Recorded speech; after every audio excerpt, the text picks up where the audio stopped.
Halo, assalamualaikum warahmatullahi wabarakatuh. Ketemu lagi sama saya Nova.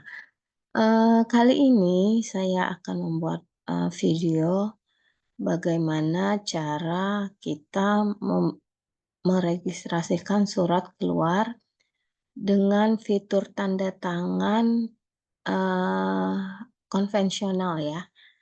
Biasanya kan ini kita buat nih dengan fitur tanda tangan elektronik. Nah, dikarenakan kepala sekolahnya belum punya tanda tangan elektronik karena lagi dalam proses perekaman, maka saat ini saya akan mencoba eh, membagi tutorial meregistrasikan surat konvensional, tapi melalui Sri Kandi.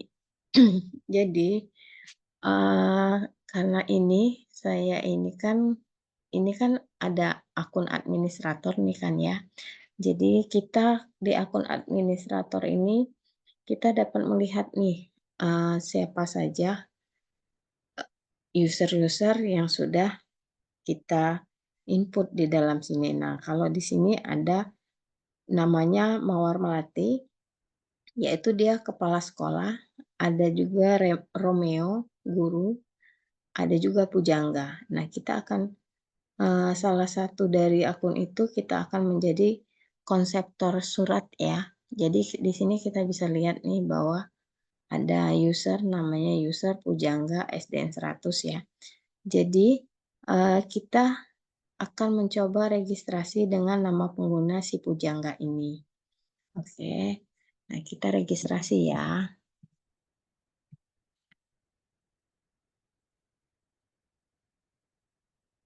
SDN 100. Oke, kita lanjut. Kemudian kita masukkan password ya, kata sandi.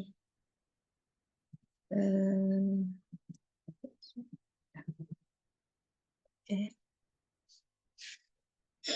Nah, ini adalah tampilan ini ya, tampilan akunnya si Pujangga dengan hak akses user atau pengguna ya.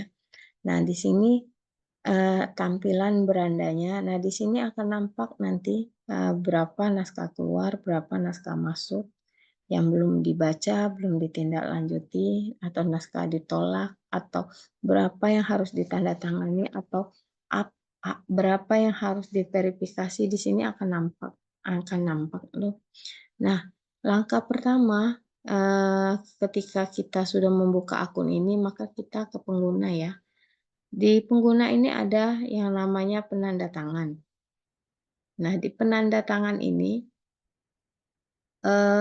kita akan menentukan siapa nih yang akan menandatangani ini. Nah, jadi kita ke sini ada tambah baru, kita tambah ya. Nah, misalnya yang menandatangani ini adalah kepala sekolahnya. Nama kepala sekolahnya adalah Mawar. Kita coba ya di sini. Ini ya. Kemudian kita simpan. Oke. Atau bisa jadi kita mau buat surat perintah tugas nih yang atas nama kepala sekolah si Mawar ini. Maka pastinya yang akan menandatangani adalah kepala Diknas, atau kalau di OPD misalnya kepala OPD mau buat SPT, maka yang akan menandatangani itu sekda atau asistennya kan. Jadi kita cari aja namanya nih. Oke, misalnya kita di sini ya, dia sebagai kepala Diknas, kita simpan kayak gitu ya. Oke, saya hapus dulu terkendala karena ada nama dan inisial orang. Saya hapus ya. Jadi di sini ada Mawar Melati. Jadi di sini bisa kita tambah nih siapa penanda tangannya. Nah, kemudian setelah kita menetapkan siapa penanda tangan, maka kita langsung ke tujuan naskah ya. Nah, ketika di tujuan naskah ini kita tambah baru juga. Di sini ada 3 pilihan, yaitu tujuan naskah internal, eksternal non Sri Kandi. Apa sih ini? Nah, tujuan naskah internal ini adalah ketika kita mau bersurat dengan orang yang satu kabupaten sama kita nih.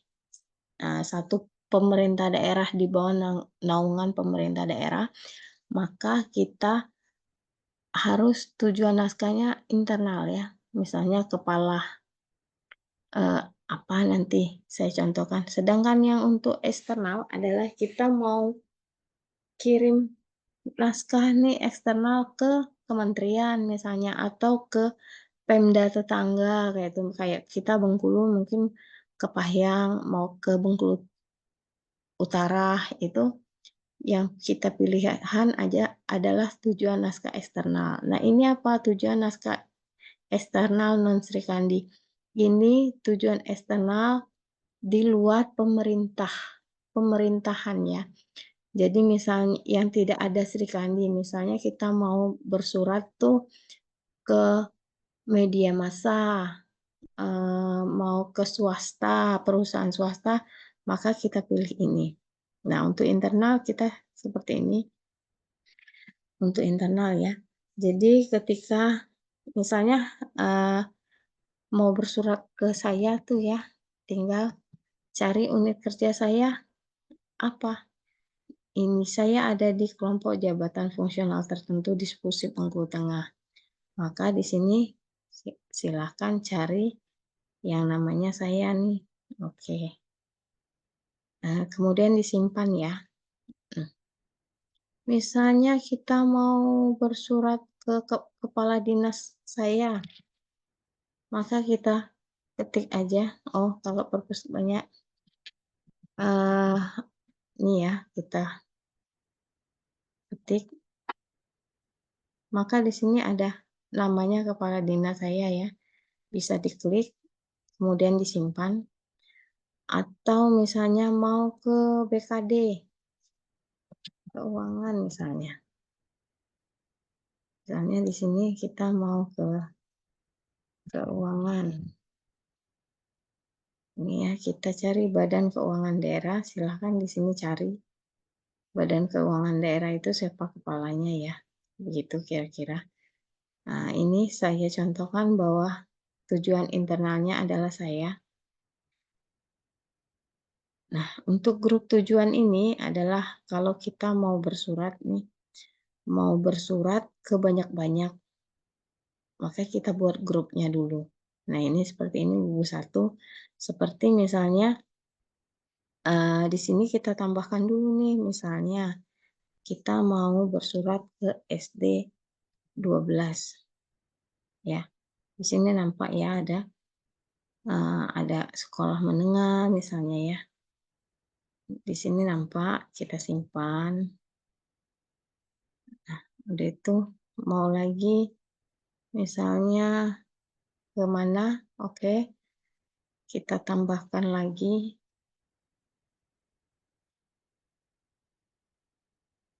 misalnya ke SD 24. Oke, sekolah negeri 24. Nanti akan masuk ya di sini. Oh, 24 belum ada ya. 17. Coba. Sudah masuk ya? Oh ya, sudah ya. Misalnya seperti itu ya. Banyak misalnya ada 10. Ada 10 maka kita tambah baru di sini nih. Oh, ini enggak ya. Ini udah ada grupnya. Jadi kita tinggal tambahkan nih tujuan barunya siapa aja. Nih ya. Bisa. Terus ini siapa lagi? Ini bisa. Misalnya saya lagi sebagai, oh saya tadi sudah masuk ya. Oke. Oke, misalnya kan seperti itu sampai penuh ya ininya silahkan. Kemudian kita ke verifikator. Apa sih verifikator itu? Verifikator adalah sama seperti orang yang akan paraf surat. Kalau di surat manual tuh kan ada paraf ya, paraf melingkar ataupun berupa matrik parafnya. Nah, ini adalah paraf secara elektronik yang disebut verifikator. Jadi kita tambahkan nih, misalnya verifikatornya adalah Romeo nih. Di sini ya, nih ada seorang guru ya, Romeo ini kita simpan ya. Apa namanya, untuk ketentuan tata naskah dinas sendiri, paraf itu maksimal adalah 3 orang. Oke, ya paraf koordinasi dan sebagainya itu maksimal 3 orang. Nah, ini tembusan ini konsepnya sama seperti tujuan naskah. Jadi mau ditembuskan ke mana, ke bupati, ke sekda, atau ke badan keuangan, atau BKPSDM, kita tinggal cari di sini saja ya. Konsepnya sama saja.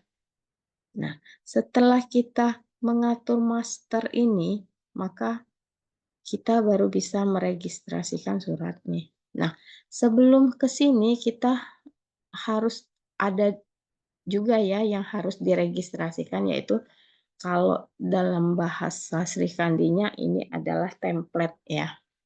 Jadi ini kita sudah menyiapin template surat nih, surat apa aja bisa, dari berkala, dari SK, surat edaran, notulen rapat. Nah, di sini apa namanya, kita bisa menggunakan Sri Kandi. Bahkan sekarang ada fitur terbaru, kita bisa ngupload surat itu pakai PDF. Di mana kalau dulu kan kita hanya bisa ngupload surat itu pakai Word ya. Nah, kalau sekarang kita sudah bisa pakai Excel yang ada TTE-nya. Nah, itu ada, nanti saya akan buat video selanjutnya. Karena kalau sekarang pasti bingung kan ya. Nah, sekarang kayak gini. Nah, ini template surat kita. Nah, di sini ada yang dolar-dolar ini, yang SS dicoret ini adalah parameter. Parameter ini nanti akan menarik data di tempat kita registrasi. Apa data-data yang metadata yang kita sudah registrasi itu akan ditarik di sini. Jadi ini akan tanggal ya.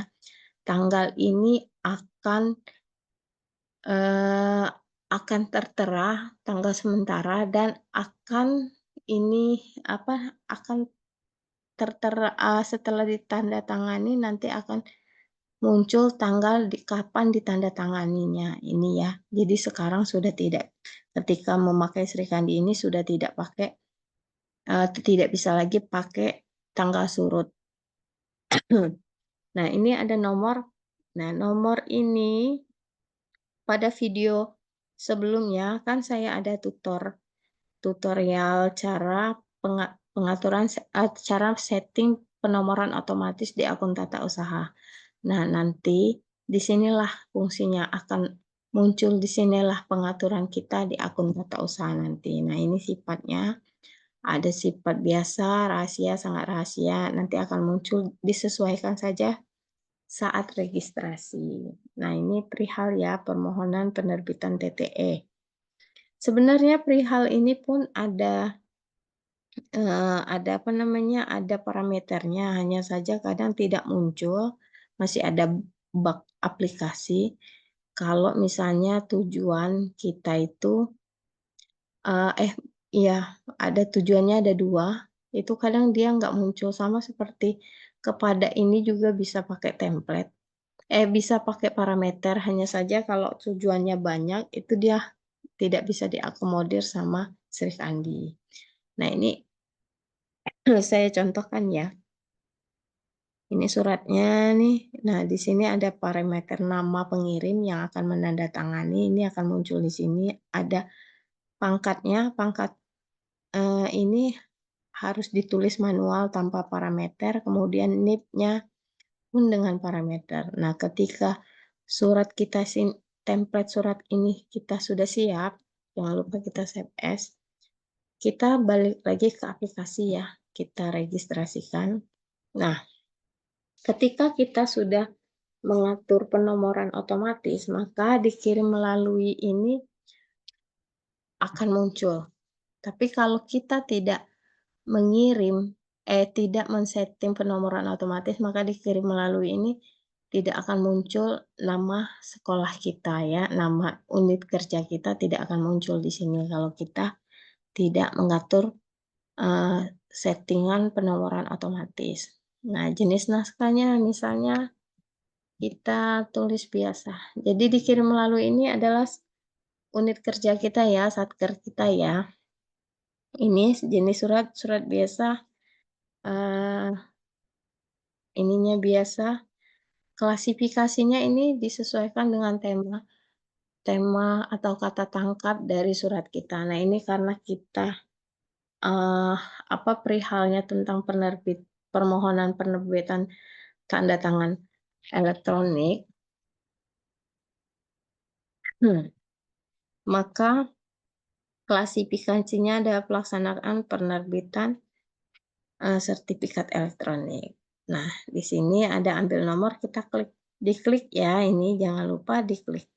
Nah, ini adalah format penomoran otomatis yang sudah kita setting, ini B-nya biasa, ini adalah klasifikasi, X ini adalah nomor urut agendanya, nanti akan muncul setelah ditandatangani. SDN 100 ini adalah singkatan unit kerja kita, ini adalah bulan, ini adalah tahun. Nah, di ini kita tulis ya, penerbitan TTE. Nah, kita buat seperti itu. Kemudian kita masuk sini ya. Oh iya, karena ini uji coba, perihalnya saya tulis uji coba bersurat ya. Oke. Nah, uji coba bersurat nih. Kemudian kita masukkanlah ya template yang sudah kita siapkan tadi. Oke, ini kita masukkan ke sini. Ini bisa ditekan open atau bisa kita seret aja nih ke sini. Oke, nah masuk ya. Untuk misalnya kita punya lampiran nih, ini kan mau ngelampirkan KTP sama SK terakhir, maka di-browse nih, browse di sini. Nah, kita cari deh, cari apa PDF-nya seperti itu ya. Kemudian, kita ke tujuan. Nah, ini karena tujuannya adalah saya, maka dicari ya. Tadi kan sudah kita input ya di pengguna sini ya, maka akan ini misalnya tembusan tinggal di sini, atau grup tujuan nih, grup tujuan ada gugus ya, misalnya gugus kan kayak gini ya, banyak ya. Nah, oke, tapi kita cari yang nama saya. Untuk verifikator tadi siapa ya, Romeo ya, Romeo, kemudian penandatanganan adalah si Mawar. Nah, ini untuk kalau kita tanda tangan TTE. Nah, sedangkan sekarang kita akan uji coba tentang TTD ya, yaitu konvensional ya. Jadi, setelah kita input semua, maka kita simpan. Oke, setelah kita simpan, maka ini berada di log naskah keluar. Log ya, bukan daftar. Jadi, daftar naskah keluar ini kalau suratnya sudah selesai ditandatangani akan masuk daftar. Tapi kalau belum selesai proses, maka dia ada di log naskah keluar ya. Nah, di sini nampak ya, kita pencet tombol view atau mata. Oke, nah ini sampai centang semua. Setelah dia centang semua, maka akan tampil nih, ini surat kita tadi. Nah, ini ya yang ada di parameter tadi, masuk semua ya, yang kita input, tanggal, nomor, dan sifat, serta nama. Oh ya, ini NIP-nya tidak muncul karena di sini kan, di akun administrator mmm, si Mawar Melati ini tidak mencantumkan nomor induk, makanya di sini dia NIP-nya tidak jalan. Oke, makanya pencantuman NIK dan NIK ini wajib hukumnya karena dia akan menarik dari parameter ini hubungannya ya. Oke, setelah, ternyata sudah benar ya, kalau si konseptor merasa surat ini sudah benar, maka dia harus kirim konsep nih. Oke, dia kirim konsepnya. Nah, kalau di metadatanya, di lini masa, kita bisa lihat nih di lini masa, bahwa ini sudah dikirim ke verifikator. Jadi kalau surat itu ada masalah, kita lari dulu nih ke lini masa, kita lihat surat itu udah sampai mana, kayak gitu. Ini di lini masanya ya. Nah, ini udah selesai ya, udah dikirim ke siapa? Ke verifikator. Maka kita, apa namanya, login lagi ke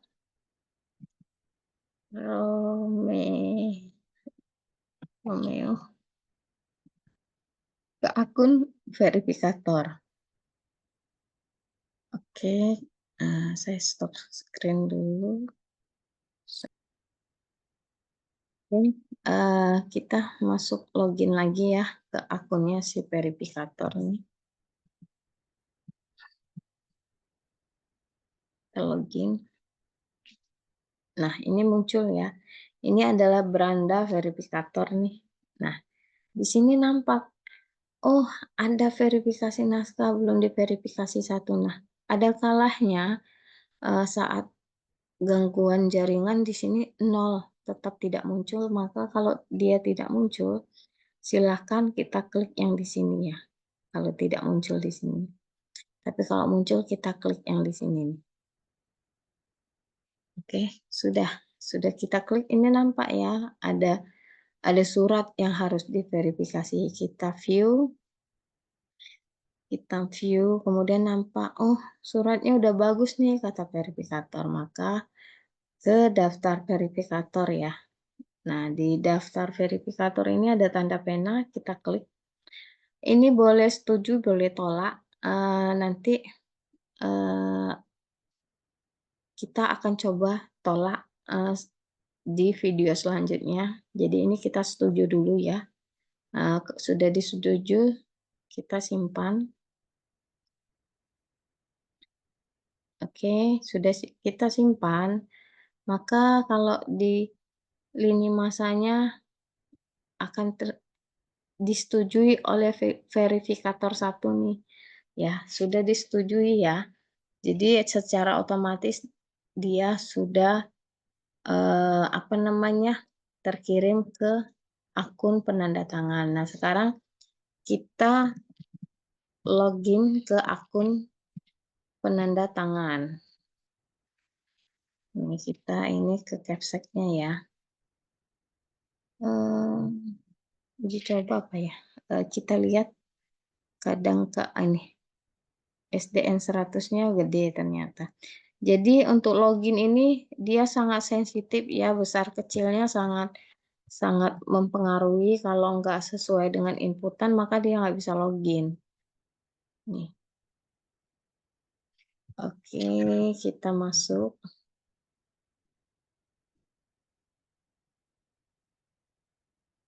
Nih, di sini ya, ini beranda si penanda tangan ini masuk. Ini sama juga kalau ada kalahnya gangguan, di sini nggak muncul, jadi kita tinggal langsung ke sini aja nih, ada tanda tangan naskah, tinggal klik di sini. Tapi kalau muncul kita ke sini aja.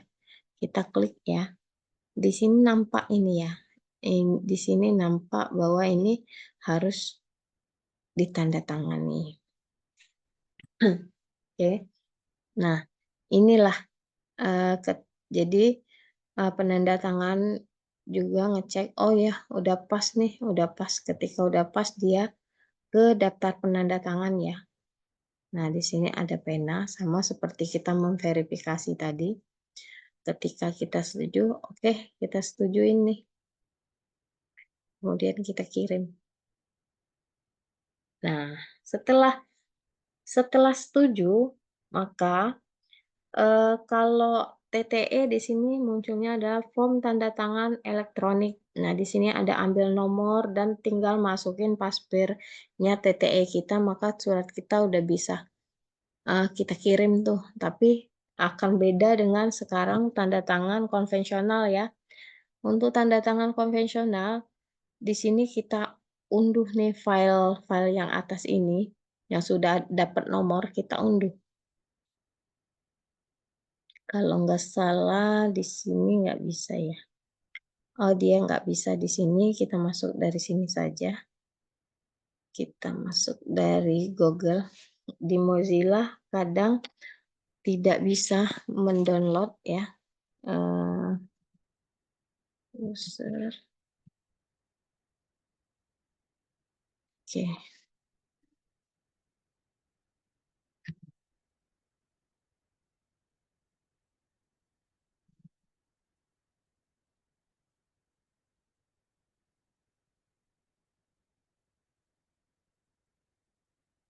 Nah, ini ya,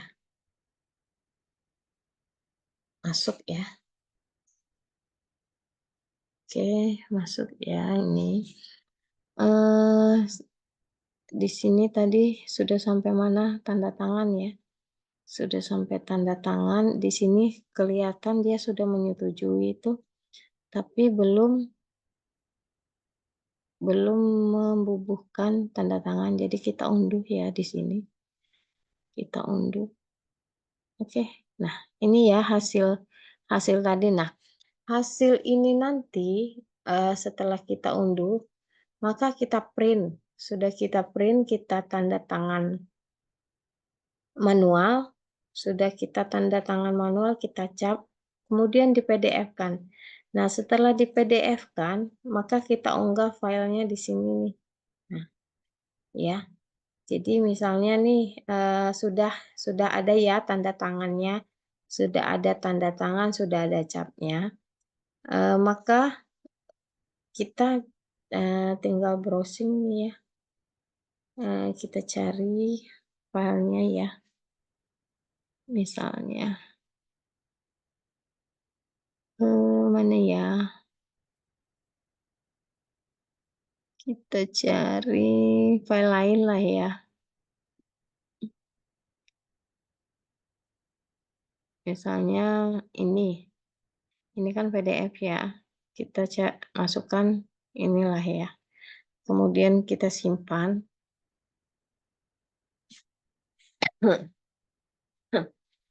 Nah, setelah kita simpan, ya, setelah kita simpan, di sini akan nampak bahwa telah ditandatangani ya.